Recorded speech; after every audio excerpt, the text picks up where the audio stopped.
جب مغرب کے ساتھ عشاء کی نماز جمع تقدیم کی جائے تو اس کے فوراً بعد وتر ادا کیا جا سکتا ہے؟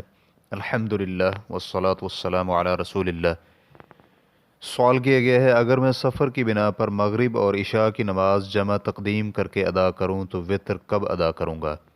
کیا عشاء کی نماز کے فوراً بعد ادا کروں یا کہ عشاء کی نماز کا وقت ہونے کا انتظار کروں؟ رہنمائی فرما دیں۔ الجواب بعون الوہاب، آپ کو حق ہے کہ نماز عشاء کے فوراً بعد وتر ادا کر لیں۔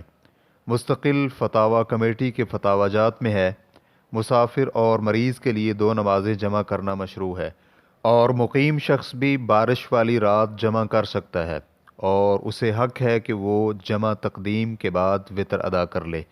ریفرنس کے لیے دیکھیے فتاوی اللجنۃ الدائمۃ للبحوث العلمیۃ والافتاء، جلد نمبر 8 صفحہ نمبر 144۔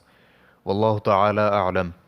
اسلام کیو اے ریکارڈنگز، مؤسسۃ الشیخ محمد صالح المنجد، المملکۃ العربیۃ السعودیہ، فتویٰ نمبر 48978۔ والسلام علیکم ورحمۃ اللہ وبرکاتہ۔